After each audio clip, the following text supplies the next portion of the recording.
victory was a hollow one for Bolan, however.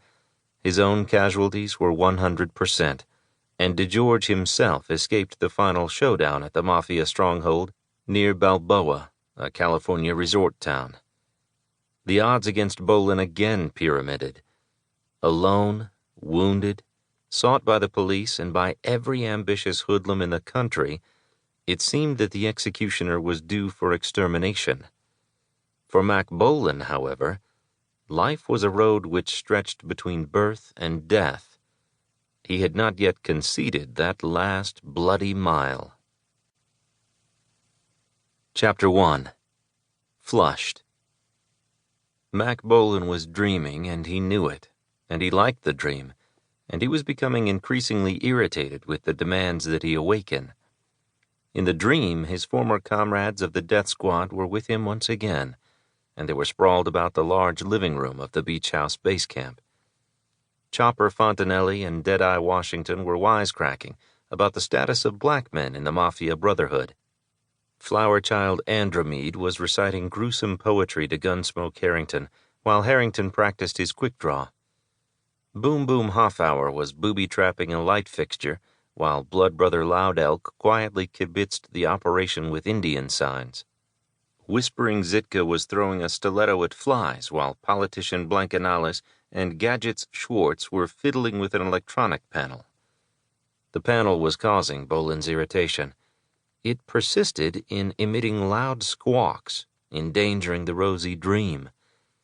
It was nice having the hellish bunch together again. Suddenly the irritation was gone, and Bolan was wide awake. He was alone in the dimly lighted room, fully dressed, half reclining in a large lounger. The security monitor, a makeshift console occupying a low table to Bolan's right, was flashing an amber light and buzzing furiously. Bolan was on his feet and gliding across the room toward a window even before his conscious mind could fully assess the situation. He pulled back a drape and peered into the blackness, then hastened back to the monitor to check the location identifier. The flashing light indicated an intruder at the gateway to the drive, some 200 yards from the house. Abruptly, another light began flashing, then another. Bolan suspended a machine pistol from his shoulder, smiled grimly, and moved soundlessly onto the side patio. The house occupied an isolated stretch of beach on California's rugged southern coastline just above Santa Monica, sheltered between sheer cliffs to each side, with the surging ocean to the rear. Bolan had selected the place because of the remoteness and natural defensibility. It had seemed a perfect base camp for his death squad in their operations against the Mafia. Now, however, there was no squad. Only Bolan remained, and he was wondering if the place might not turn out to be an inescapable trap for a lone defender. The isolation bore in on him, emphasized by the muted roar of the ocean behind him and the cloud-darkened skies above. And someone was coming calling.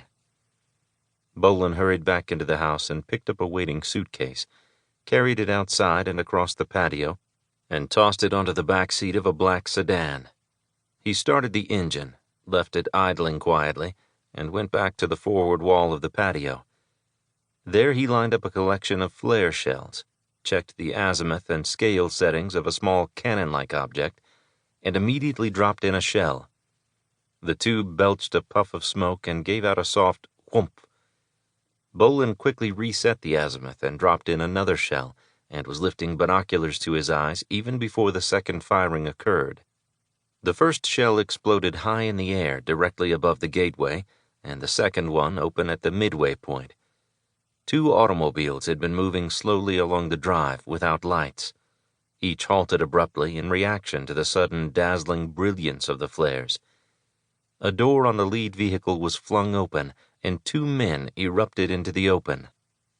Bolan caught a familiar face in the vision field of his binoculars. He grunted in recognition of Lou Pena, one of the local Mafia enforcers. So, he calmly realized, the family had finally tracked him down.